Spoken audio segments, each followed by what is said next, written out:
Bonjour, c'est Sylvie de Nouvelles Perspectives. Je suis très heureuse de vous retrouver dans cette capsule vidéo.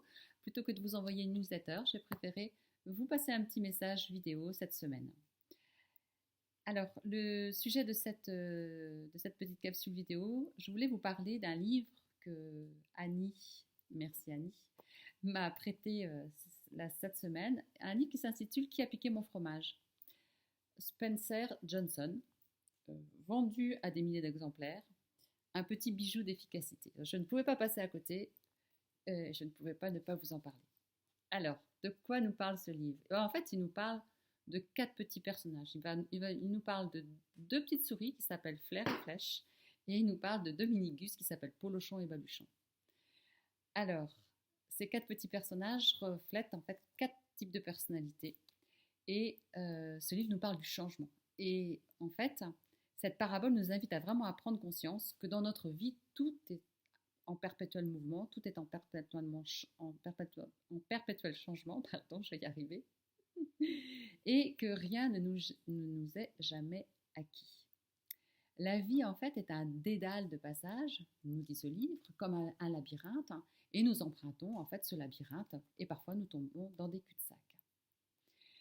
Dans ce livre, en fait, ces quatre petits personnages passent dans ce labyrinthe pour se trouver à manger, et notamment des tas de fromages.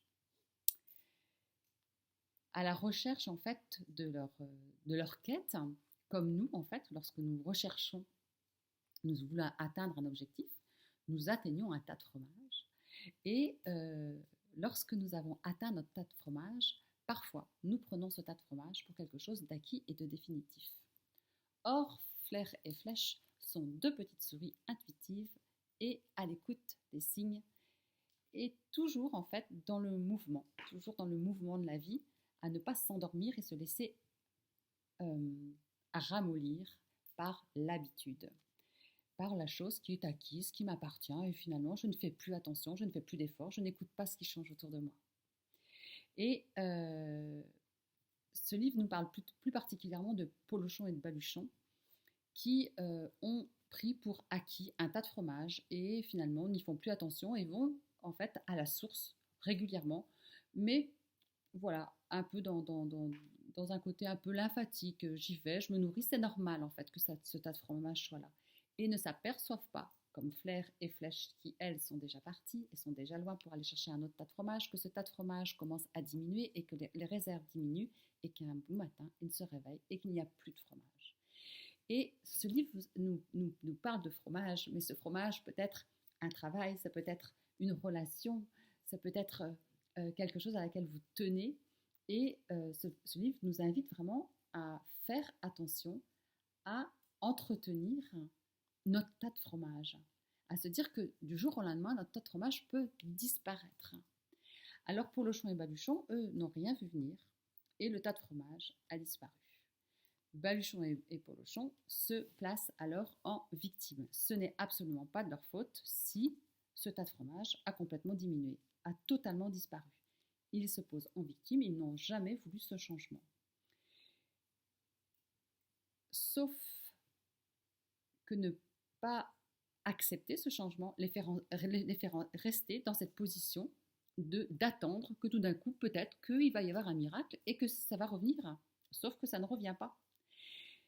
Et à ce moment-là, en fait, commencent des grandes peurs de repartir dans le labyrinthe pour aller chercher un nouveau tas de fromage. Alors Baluchon est un peu plus téméraire, on va dire, il va reprendre son baluchon pour aller chercher, tandis que Polochon va rester complètement tétanisé, jusqu'à en fait pleurer sur son sort et ne pas bouger d'un pouce. Or, euh, on imagine, ou on peut imaginer, ou on va vous laisser imaginer ce qui peut arriver à Polochon si il ne se réveille pas.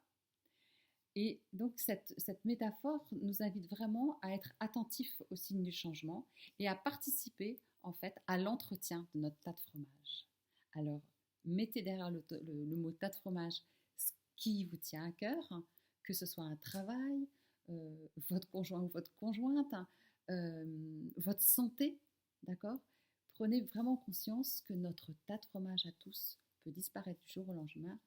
Entretenez-le et faites attention aux signes du changement. Et si changement il y a, allez-y, surmontez vos peurs, parce que de toute façon, la situation d'avant, connue, ne reviendra forcément pas.